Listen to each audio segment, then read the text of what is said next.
The following program is intended for mature audiences.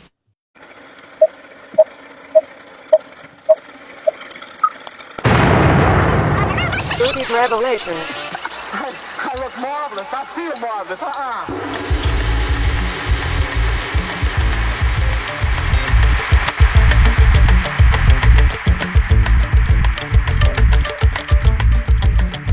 Hey everyone, welcome to the Rudy's Revelation podcast, where we talk about the news. What's up in the news today? Well, the United States has ceased, the Donald Trump administration has ceased all military and other funding to Ukraine in a bold move following the dust-up on Friday with Ukrainian President Zelensky and Donald Trump in the Oval Office. Also, the Epstein files. Will we ever see anything? I don't know. We're going to hear about that as well. So let's get into the news for today, Tuesday, March 4th, 2025.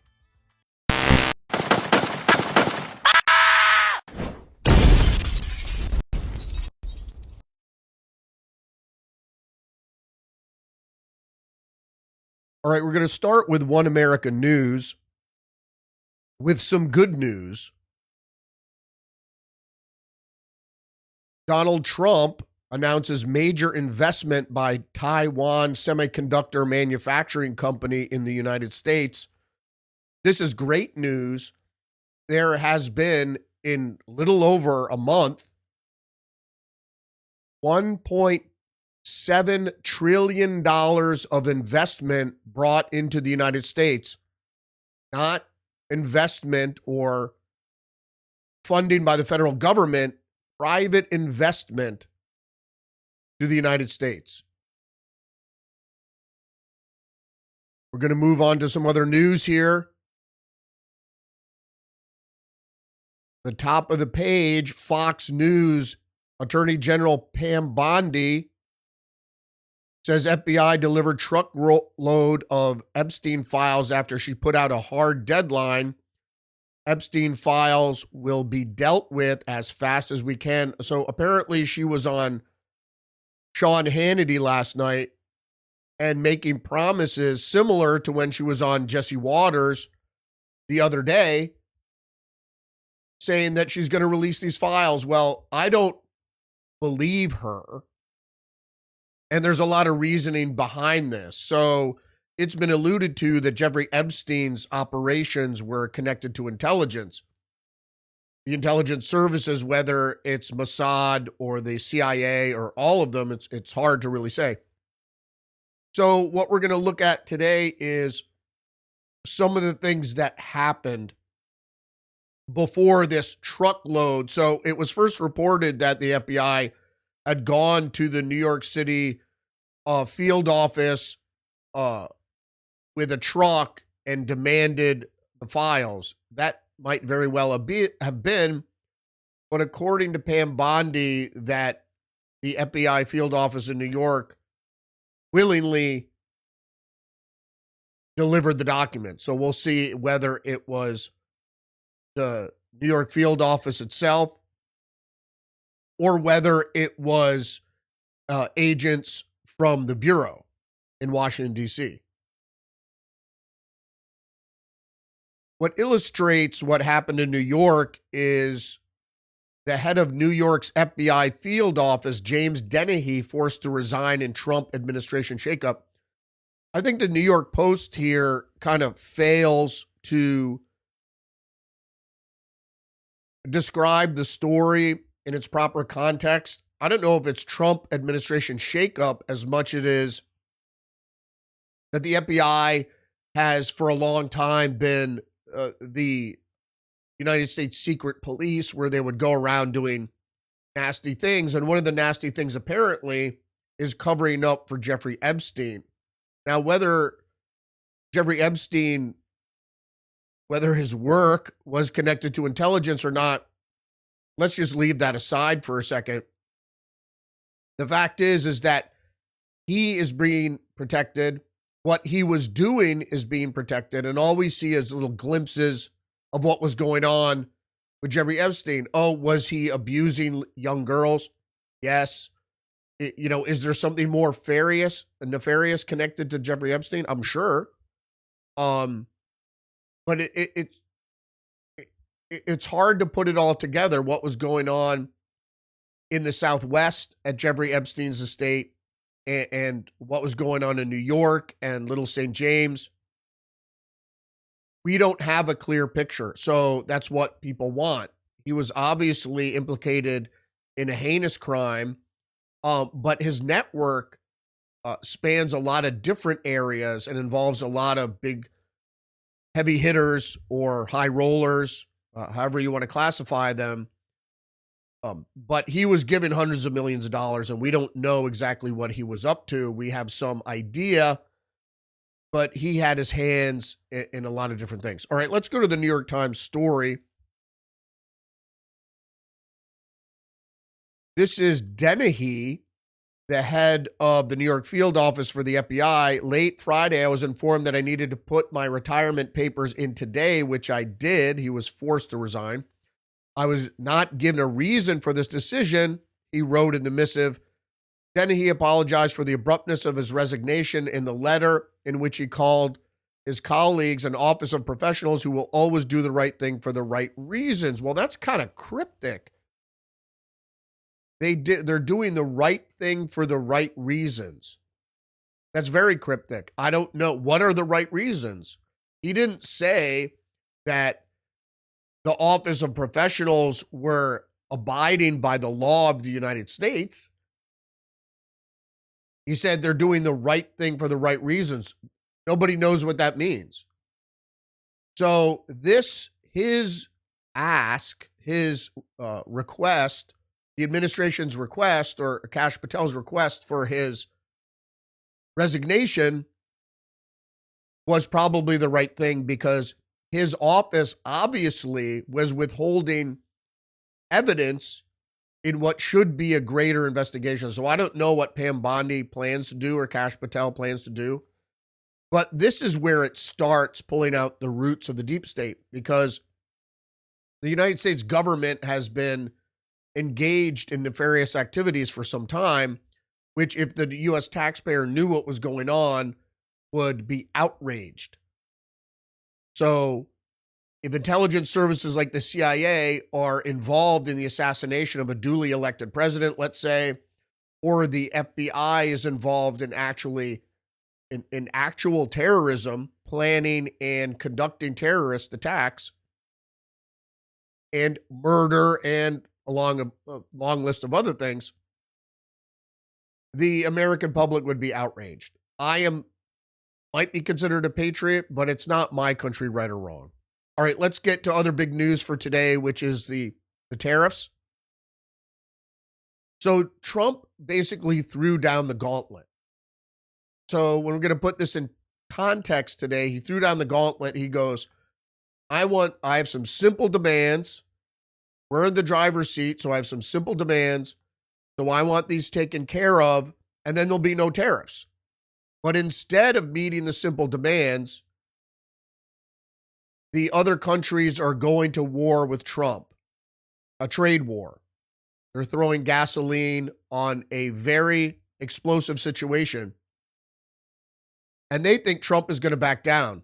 That's unlikely. But what they're really trying to do is put pressure on the people of the United States. The New York Times is reporting Canada and China retaliate against new Trump tariffs. The response escalated the trade war that has rattled stock markets and international relations. The Trump administration's latest tariffs also targeted Mexico. We got some breaking news on that as well. So the stock market doesn't really like the stock market doesn't really like what's going on. I'm trying to find the headline here that I thought I had.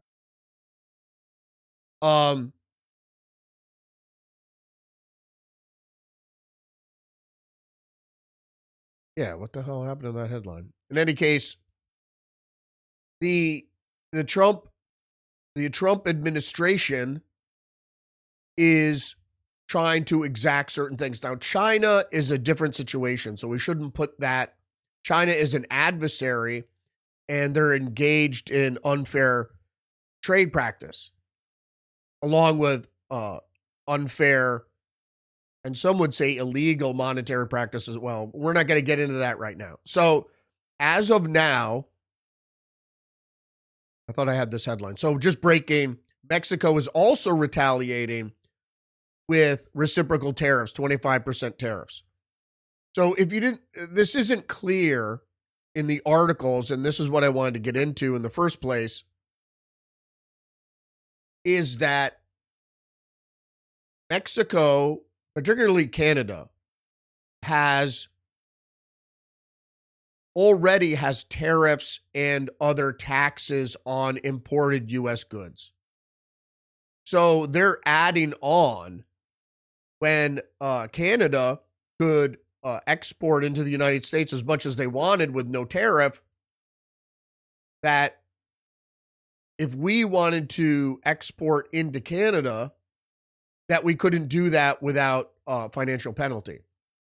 So you have to understand that. Also, China, very similar. You can't export goods into China. U.S. goods or Western goods or what have you. So what Trump is doing with protectionism is protecting U.S. markets is something other countries already do to prevent U.S. products from getting into those countries.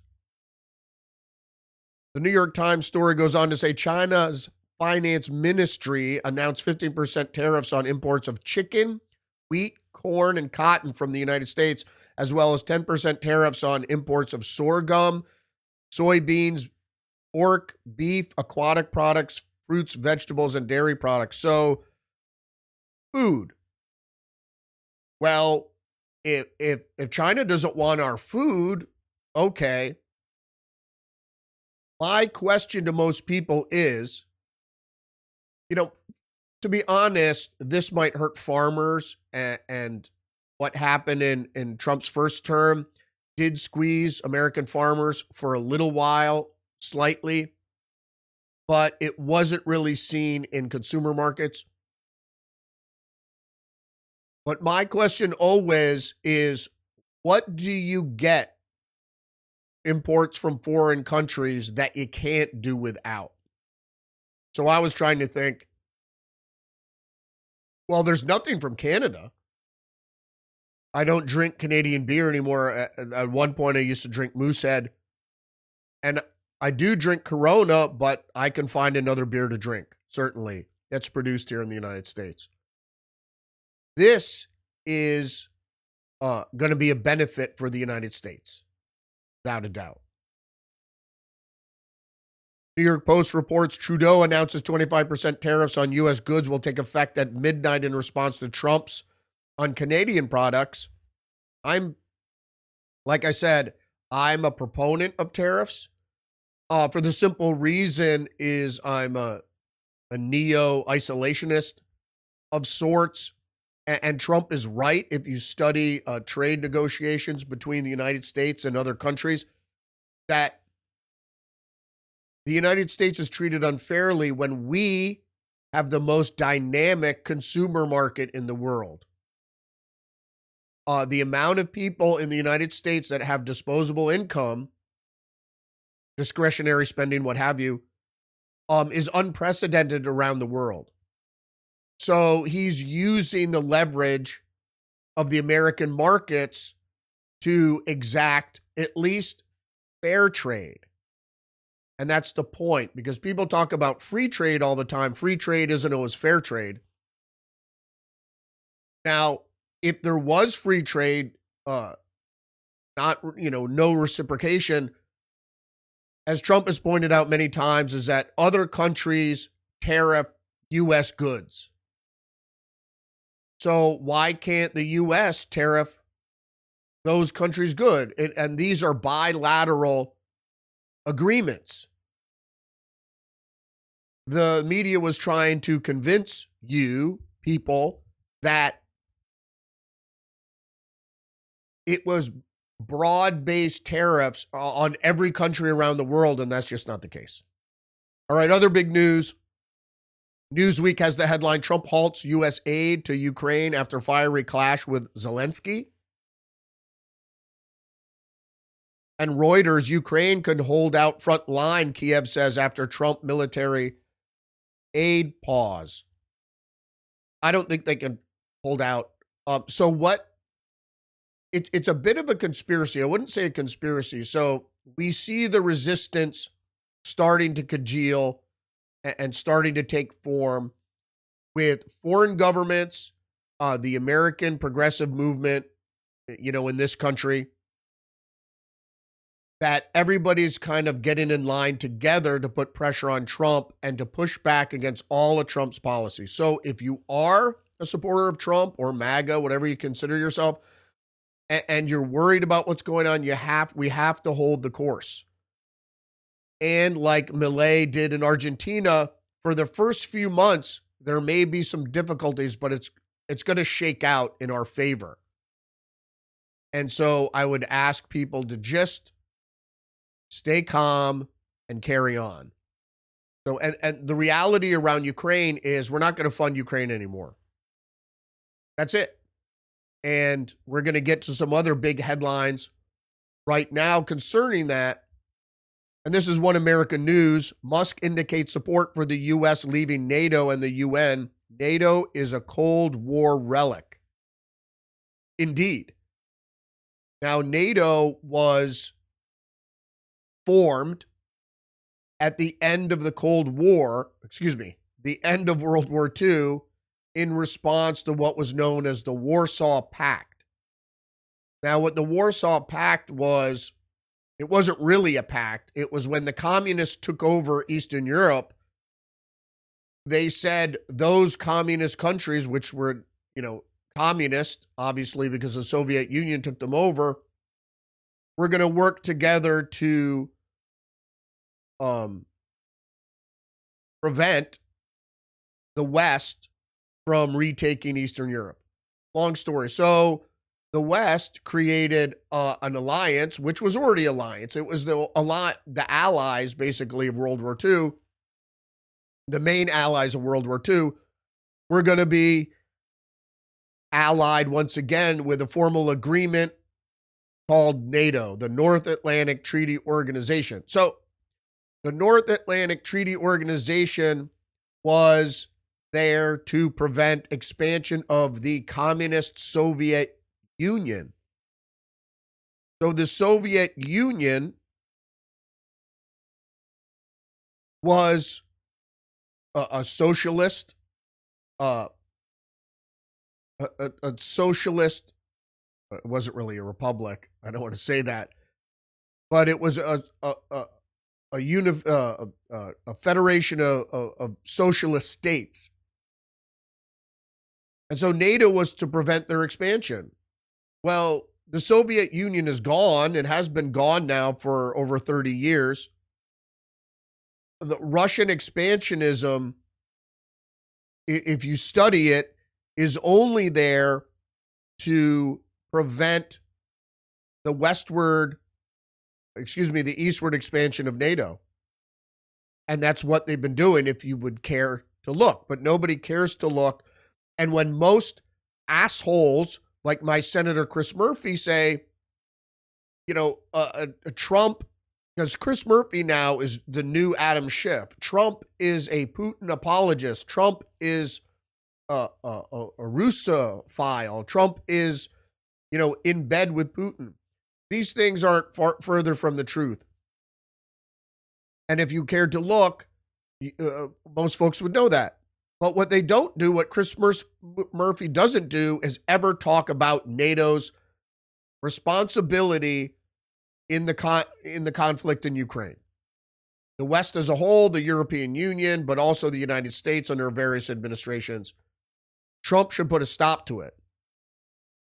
Zero Hedge is also reporting Republican lawmakers join Musk in calling for U.S. to exit NATO.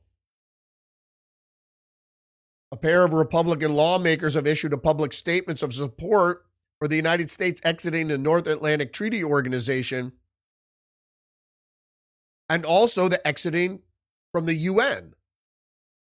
We shouldn't be involved in supranational organizations that care to dictate over our nation's sovereignty. So whether it's NATO, which there wouldn't be a NATO if it wasn't for the United States. The United States is, well, I should say Europe is the protectorate of the United States. That if it wasn't for the whole point of NATO was to ally all the European nations to the United States. Most of these European nations that were destroyed after World War II needed protection from Soviet expansion. And that's the whole purpose of NATO. But NATO's mission never changed. It continued to be to undermine the Russian state even after the fall of communism. Doesn't make any sense. So what are we hearing from the Democrats and others? It's the same old shit. They don't know how to innovate, so it's back to plan B or their normal playbook. PJ Media is reporting coalition of the willing. It's the Iraq war all over again. So if you weren't aware, if you weren't following politics back then, you would know that. We agreed to develop a coalition of the willing ready to defend a deal in Ukraine and guarantee the peace, announced United Kingdom Prime Minister Keir Starmer, child molester. We must proceed with strength, and that does now require urgently a coalition of the willing. So he's using the tired old language of the illegal invasion and occupation of Iraq. There were no weapons of mass destruction, which was the whole reason we were going into Iraq. Iraq had no responsibility for 9/11, the attack on the World Trade Center, et cetera, on the United States.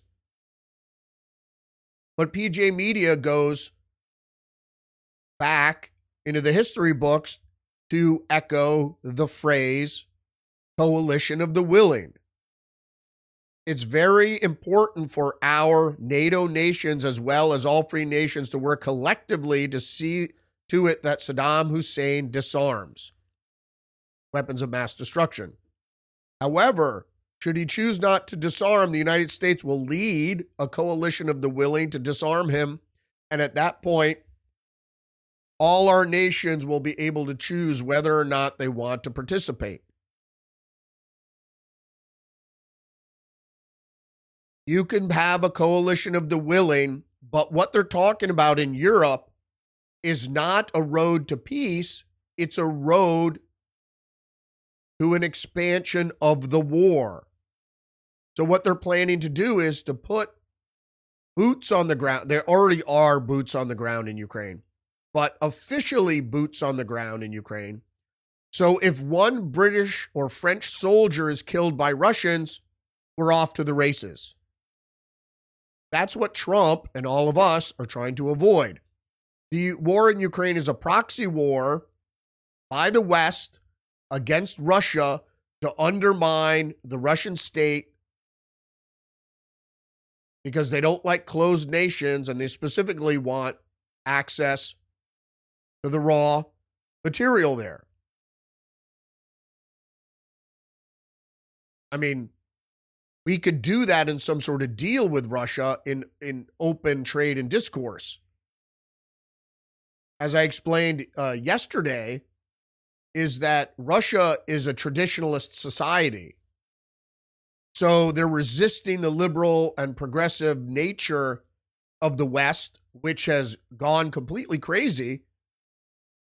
And so for that, and they're a closed country. So quite some time ago, back in the 90s, NATO, the then NATO chief, Wesley Clark, admitted that there were 5 or 6 nations on the hit list, including Syria, including Iran, including Russia, including North Korea, that these are closed nations that can't be closed in what George Soros calls an open society. Well, the problem is, if you're an open society, you might let in the Trojan horse that might be for your country or your nation state's downfall, because in that Trojan horse are the seeds of ideological subversion or active measures. False Fox News. Liz Cheney fundraises off explosive Trump-Zelensky Oval Office meeting. Cheney's email calls Vance Trump tool of the Kremlin. So she's not even in office. Why she holds any sway whatsoever? She is going to try to rekindle, rebuild the neoconservative foreign policy blob that has pretty much been eclipsed by the liberals. You know, if the liberals are for war spending, why do you need neoconservatives? And don't forget, neoconservatives are just liberals. There's nothing conservative about a neoconservative. So she's raising funds for what exactly? So she can get together with Chris Murphy and they could, you know, wave their warmongering flag. I don't know where that's going to get them. The American people have the last say, and Americans have never liked war. So if you're going to go down that road, and most everybody knows about the military-industrial complex now and how that undermines a free republic and a democracy, if they care to look. Zero Hedge's reporting consumer health remains cautious as Bidenomics hangover begins. Now, what is Zero Hedge talking about here? So 4 years of terrible policy by the Biden administration, terrible fiscal policy, has almost destroyed the U.S. economy. The stock market did fairly well because the stock market can make money as long as it's predictive. Even if there's a slide in GDP, people will still make money. But what's happening here is that Biden accelerated his spending during his lame duck, which actually was a wrench in the works of the Trump administration. So he sabotaged the Trump economy by accelerating the disastrous fiscal policies that he had during his whole term, but they accelerated at the very end there because there was a lot of money that was appropriated that hadn't been spent, and he pushed it out the door, including billions of dollars to NGOs that didn't do any work. More news from PJ Media. What's the point of Doge if Johnson's stopgap budget passes? What is it? What are we talking about here? Well, what we're talking about here is the budget, which was supposed to be one big, beautiful bill, or what I preferred, smaller bills, isn't going to pass because the Democrats are obstructionists. So if the budget doesn't pass, they have to do a stopgap budget resolution, which means they have to try to fund the government with just a little bill that just says we're going to appropriate the money to fund the government for another 2 months or whatever. That's not what we should be doing. That's not good governance. And the reason is because the Democrats are being obstructionists. They want to shut down the government? Good. Let them shut down the government. So what PJ Media is saying here is Johnson isn't doing the nation's business if he whips up a stopgap spending measure. He shouldn't do it. He should shut down the government and force the Democrats to either sign on to the bill or helped reconcile the bill. All right, going back to the resistance here. This is my senator. Oh, I have the worst senators. Chris Murphy. My other senator is Richard Blumenthal. But Chris Murphy is now at the head of the resistance. New York Times is reporting Chris Murphy emerges as a clear voice for Democrats countering Trump. The third-term senator who rode in on the coattails of Obama, and he is from Connecticut, is eschewing caution and throwing out the traditional political playbook as he seeks a broader audience for his critiques of the president and his agenda. He didn't throw out the traditional political playbook. He is picking up the playbook of the Democrats and attacking Trump on a variety of issues. Chris Murphy is a gun grabber who is, I've covered him extensively. He seems to be an intelligent person, but he eschews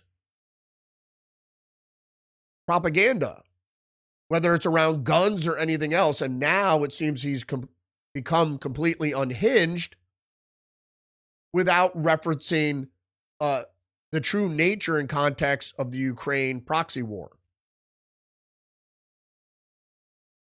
So Murphy goes on to say in this New York Times article, right now there's a distinct possibility that we do not have a free and fair election in 2028. And all of our work is to make sure that that doesn't happen, he said. Well, that's really strange. Why wouldn't there be a free and fair election in 2028?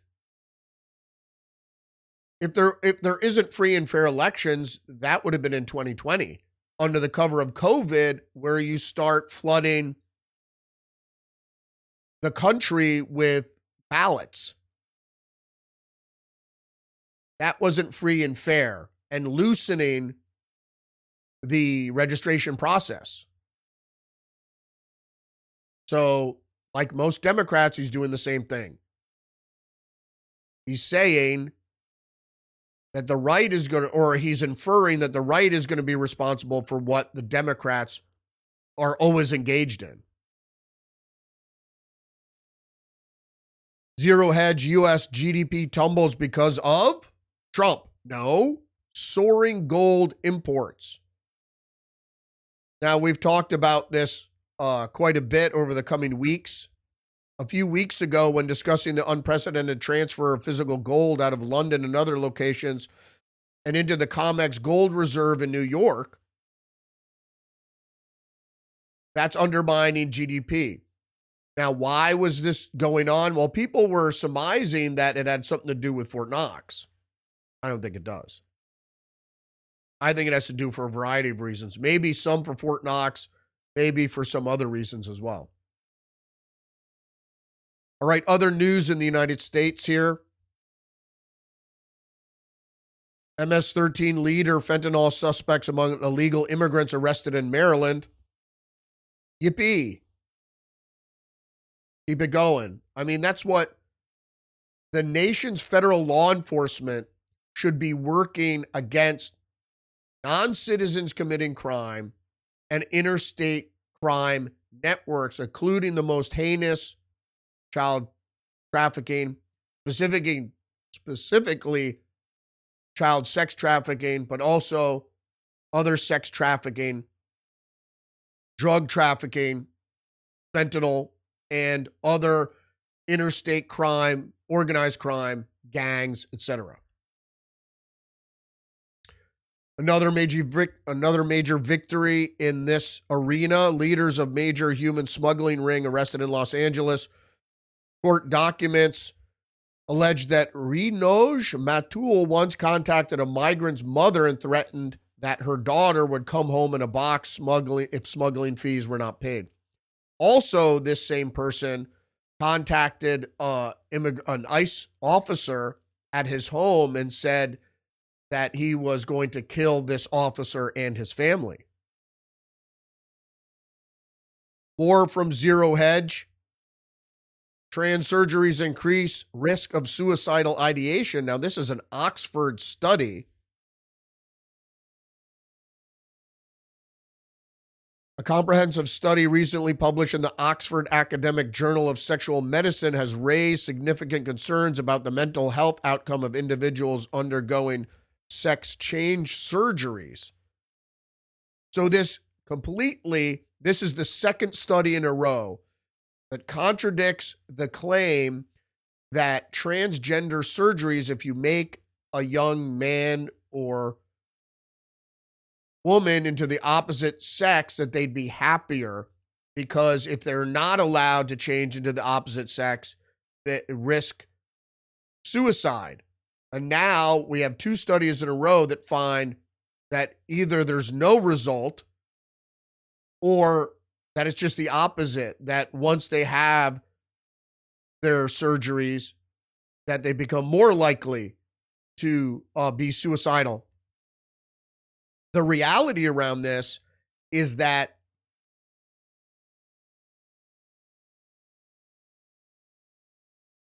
people, in my belief, people that elect, people that think they're a woman trapped in a man's body or vice versa, have gender dysphoria. So that was always considered a mental illness. So if you're aiding or supporting somebody in their mental illness or their delusions, you're not going to have good outcomes. So if you know you're a man and you want to become a woman, well, maybe you might not be crazy. You might be crazy to do it, but it's the problem if you think you're something you're not. So if I came up to somebody, my family or friends, and said, I'm Napoleon or I'm Jesus Christ, they would think you're crazy. But if I said I'm a woman, they wouldn't think I'm crazy. In both those instances, I'm claiming to be something I'm obviously not. The story goes on to say, analyzing data from over 107,000 patients diagnosed with gender dysphoria, the research suggests that those who pursue such procedures face a markedly higher risk of mental health challenges compared to those who do not. That's the study. That's Oxford. That's not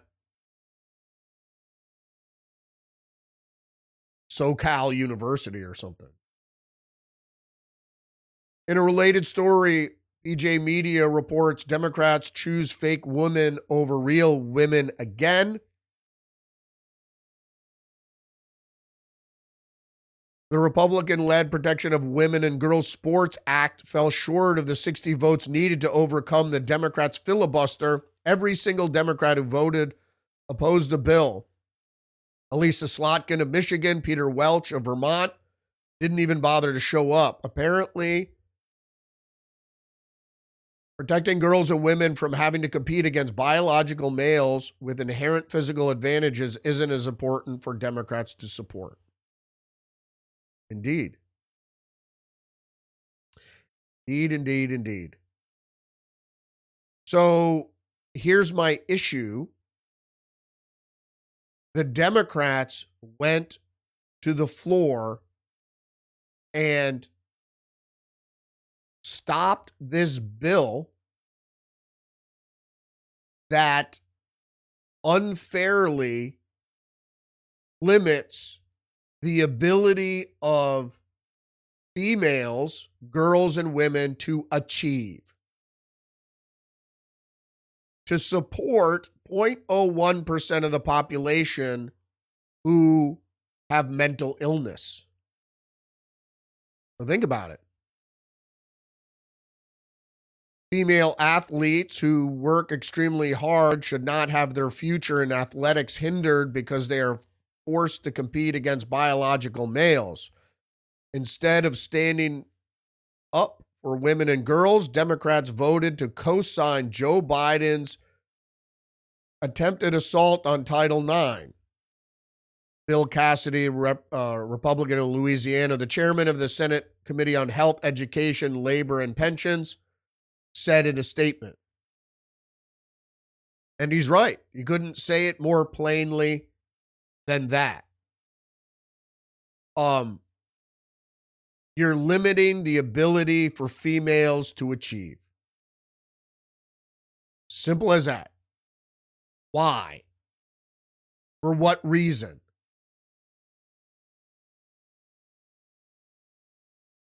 It's insanity is what it is. Moronic, nonsensical, fantastical idiocy. Your compassion, there has to be a line. Is there a line to your compassion? You know, it's one thing to care for people who might be mentally ill, but another thing to push them to the front of the line, despite the protests of the people in line. Speaking of idiocy, Fox News is reporting Representative Jasmine Crockett calls President Trump an enemy to the United States. Crockett said Trump is occupying the White House and aspires to be a dictator. Okay, she should get together with Senator Chris Murphy. These people are insane because Trump is not an enemy to the United States. She is an enemy to the United States. Why? Because if you assail a democratically elected president by saying he's an enemy of the United States, that's calling his acts treasonous, really traitorous, calling for his death, and say he aspires to be a dictator. What it appears to me is that he aspires to be, is to turn the ship of state around from its disastrous course heading up against the rocks. And to be honest, if anybody was a traitor to the United States, it was Joe Biden, who worked intimately with the communist Chinese to basically open up our back door, let the communist Chinese infiltrate the United States government and its data systems. Hopefully, Doge will uncover some of that, but also to let the communist Chinese spy on the United States without even an objection. When the spy balloon flew over the United States, the Chinese spy balloon, did Joe Biden even say, hey, you shouldn't be doing that? He didn't say anything.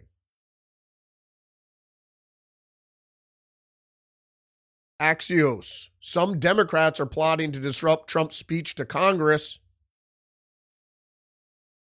If you didn't know, Trump is going to address joint session of Congress tonight. And some Democrats are planning to have disruptions. I think it's going to ruin their brand. We'll see what they do, and we'll see how it's received. The press will receive it and portray it honorably as free speech, but I don't think it's going to work with the American public. I think the American public have grown tired of the Trump hating and see it for what it is. And that's why the Democrats kind of changed their tack and started targeting Elon Musk. Getting back to this article, some members have told colleagues that they may walk out of the chamber when Trump says specific lines they find objectionable. Criticism of transgender kids was brought up as a line in the sand that would trigger members to storm out, according to a House Democrat. Well, I just went into that recently, so we don't need to, again, talk about how the Democrats are hitching their wagon to transgenderism. They say they're going to bring a wide array of props, including noisemakers, signs with anti-Trump or anti-Doge messages. Rashida Tlaib, Democrat of Michigan, held up a sign during Israeli Prime Minister Benjamin Netanyahu's speech last year that said war criminal. So we'll see if they do that. I think it's going to hurt them. The Trump derangement syndrome, the propagating of that idea, I think has lost favor. I think it has worn out its welcome, and that's what we saw in the 2024 election. Because the Democrats, well, the liberals, particularly the progressives, are crazy. Headline from CBS News, Massachusetts Tesla charging stations intentionally set on fire, investigators believe. Also a headline here. Well, let's just go back to this for a second, right? The left is becoming increasingly more and more violent. And that's going to bring me to the next story. It's not the right. The right hasn't become violent. You have to have this sort of grandiose idea about where you fit in the political milieu. One man, one vote. That's what it used to be. Now it's like you're an activist.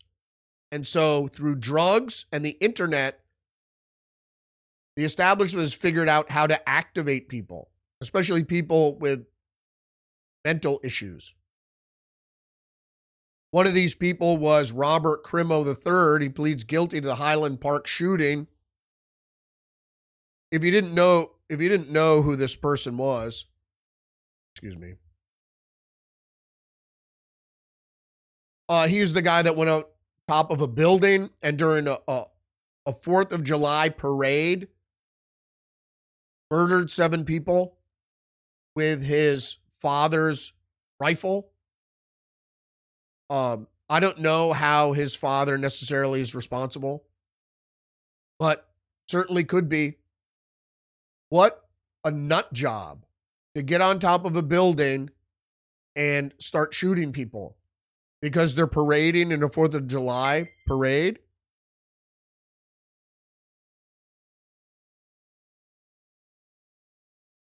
Just heard from my friend Perry from Florida. We will be having a episode. We should be having an episode of Tuesdays with Perry tonight, but I want to see Trump's address first, so it might be late or it might be tomorrow. I have to talk to him. He hasn't got back to me till now. So, also, I'm going to take the opportunity to ask you to engage the channel, like, subscribe, leave a comment, share the podcast. Remember, you're under attack, biologically and psychologically.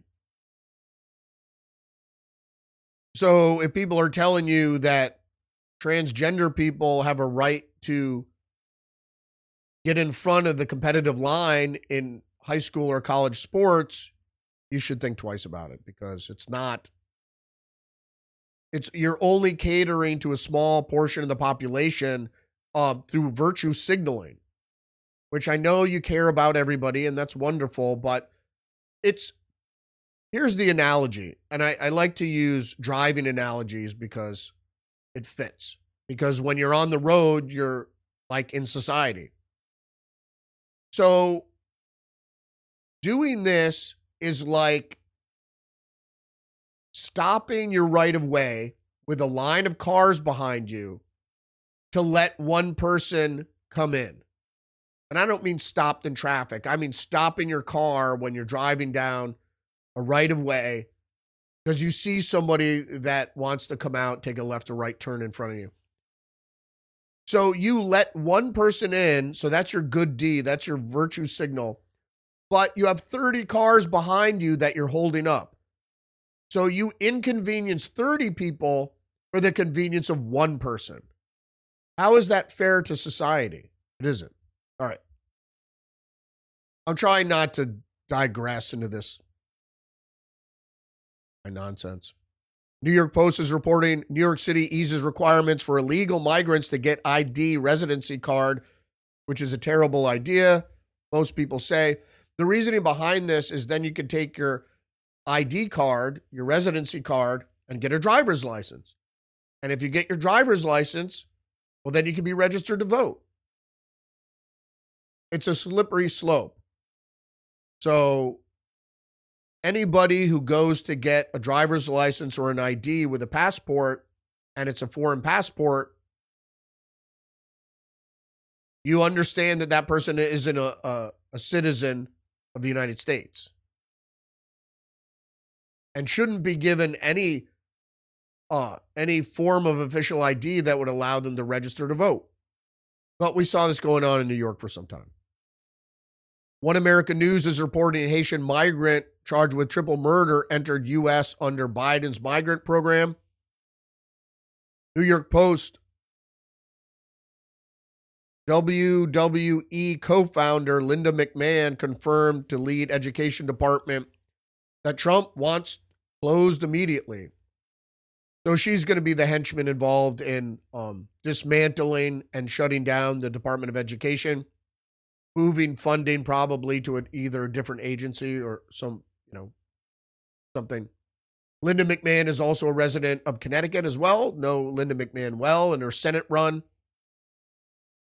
She ran against Chris Murphy once. I wish she would have won that. She didn't, unfortunately. For what it is, I'm not a fan of Linda McMahon by any means. I'm not a fan of WWE either. So, but whatever. If she is going to lead the charge as Secretary of Education to shut down the Department of Education, I certainly applaud that. And I'm not saying that there shouldn't be federal funding for schools.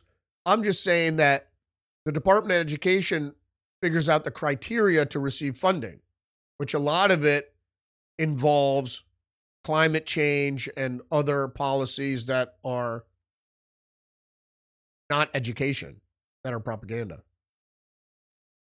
PJ Media, iconic business synonymous with California cool, taps out of the not-so-golden state. If you've ever heard of In-N-Out Burger, it is California. It was, when I lived in California, the first thing I noticed culturally that was ubiquitous in California, not just the stores, the fast food joints, but people had In-N-Out Burger stickers all over their cars. There were billboards everywhere. It was ubiquitous throughout California. It was amazing. It was like California's own McDonald's. And the Californians' appreciation for In-N-Out Burger was amazing. And I ate there several times. Thought it was certainly better than McDonald's. And people love it. But it has been at the center of rising crime. The last person I knew that went to an In-N-Out Burger had his car broken into when he was in there for 10 minutes and his laptop stolen. I think that was in San Francisco. Fox News is reporting Air Force announces new unmanned fighter jets will be ready to fly this summer. The fighter jets will be the first of their kind and mark a big step in the military aviation world. This is scary. Again, we're moving towards autonomous robotics, and their military capacity is frightening. Because as soon as they become autonomous, we're in big trouble. And that's the technocracy is marching towards, with all the 5G, is autonomous robotics. So whether those are military robotics or anything else, it's frightening because it displaces humans.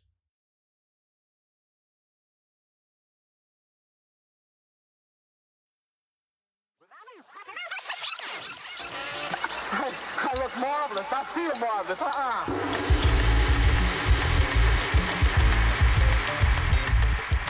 Thanks for joining me today. Don't forget to engage the channel. Like, subscribe. Share the podcast. Leave a comment. And as I mentioned before, you're under attack psychologically, biologically. So keep your mind clean and your body clean. There was that old adage,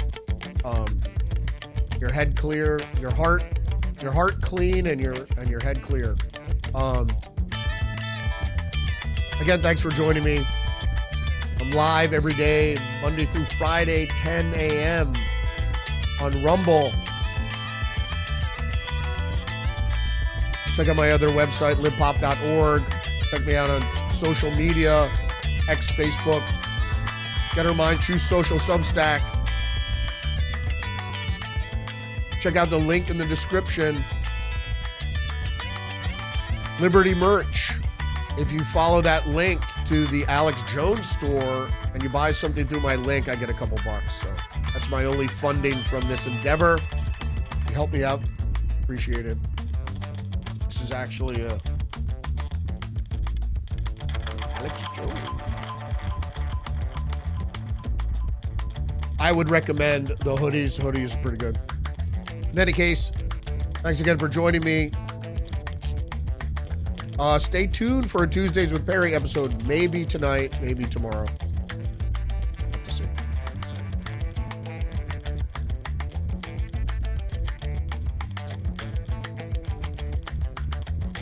Stay hip to the trick.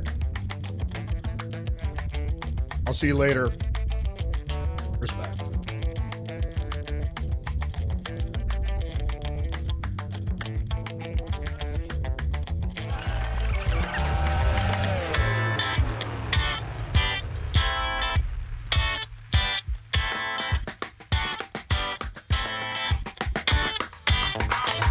I'm Donald Trump, and I approve this message.